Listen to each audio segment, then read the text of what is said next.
And now, here is Les Feldick. All right, away we go. And again, it's good to see so many out for our taping today. We always like our television audience to realize that these folk come in from far and near, some from over in Arkansas and some from other areas of Oklahoma. And we're always so thankful that you take the time and the effort to come in and help us with this, because I've said so often I could never teach just a camera. And I want our television audience to know that once we start teaching, I forget about these cameras. So if I say something, a lot of times it may not be meant for the national audience. I'm talking to this group right here, and I have to be kind of careful that things don't get out of hand, because I told some a little while ago, none of this is edited. Whatever I say, I have to live with it. So anyway, we're always appreciative of these that come in. And for those of you who may be catching our program for the first time, and we know this is happening because every day we get letters from people who have just caught our program. And for those of you who are new, we are just an informal Bible study, almost on the same basis as if I went into a neighborhood home and just simply teach the book. We don't try to get theological, and we don't try to be controversial. We just want to make Bible study a thrilling experience, because after all, that's why God gave His Word to the average individual.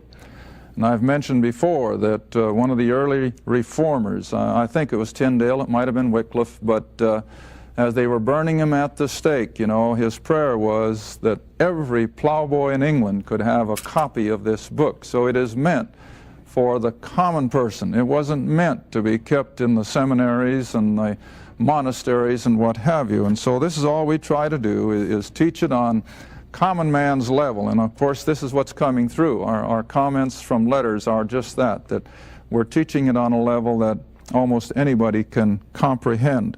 And so we trust that as you study with us, that the Lord will bless you, hearts will be opened, and we especially appeal to those who have never had a salvation experience, that you might understand that the gospel is so simple and yet so complex that I'll never understand it, and I don't think any other human can either.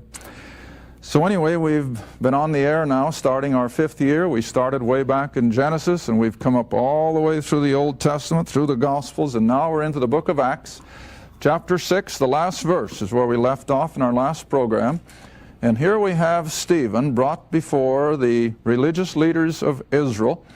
And as I've been stressing, contrary, I know, to tradition, that all of these early chapters of Acts are still to the nation of Israel. There is no mention of Gentiles whatsoever. All the language is Jewish. Everything is there in Jerusalem. And here again in chapter 6 now, as we came down in the last part of the chapter in our last program, Stephen is brought before the council of the synagogue there, and verse 15, and all that sat in the council, that is, this religious leadership, looking steadfastly on him, saw his face. It had been the face of an angel. In other words, they could see that there was something beyond the natural here. Stephen was filled, you want to remember, with the Holy Spirit. And now as you come into chapter 7, after hearing all the accusations which the Jews had put forth against Stephen, and of course Peter and the 11 and all the other believers there at Jerusalem, the high priest says in chapter 7 verse 1, "Are these things so?" And he, Stephen, said, "Men, brethren, and fathers." Now again, just analyze those 3 words. There's no room for a Gentile in there. Stephen was referring to Jews, especially there in the council, in the religious leadership, but he was speaking to the whole nation in actuality. And then as you read on, it says, "The God of glory appeared unto our father Abraham." Now underline that word appeared, because in the Greek it's the word optomai, from which we get the word optometrist. And of course you're all acquainted with optometrists. They work with the seeing aspect of our eyes. And so what Stephen is saying here by inspiration is that God actually appeared to Abraham in a form that he could see with his eyes. Now, as we look back in Genesis chapter 12, we're not going to take time to go back to for this one, but in Genesis 12, verse 1, it just simply says that the Lord had said to Abraham. And it doesn't clarify it like it does here, but now we have the clarification that not only did God speak to Abram, he appeared to him in a human form, which we call a theophany. All right, reading on then. So he appeared unto our father Abraham when he was in Mesopotamia, before he dwelt in Haran. In other words, before he had moved out of Ur of the Chaldees. Now, I'm not going to take all of chapter 7 verse by verse, because it is just a beautiful review of Israel's history.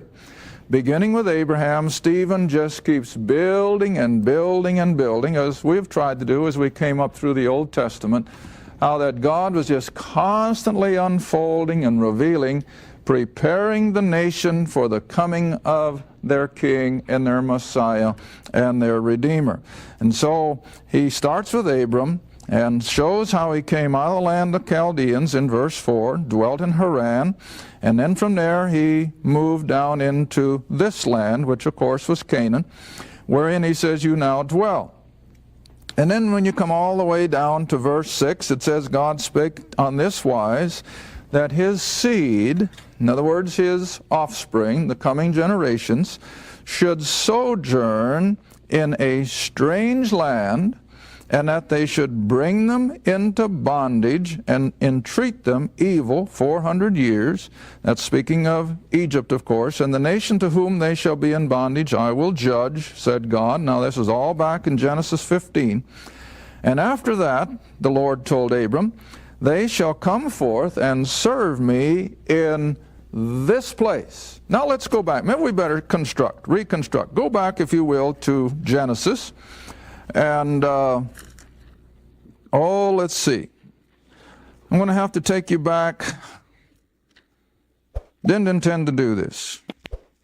But let's go back to chapter 26, I think is where it is. 26 and 46. But let's look at 26 first, so that we'll know what Stephen is talking about.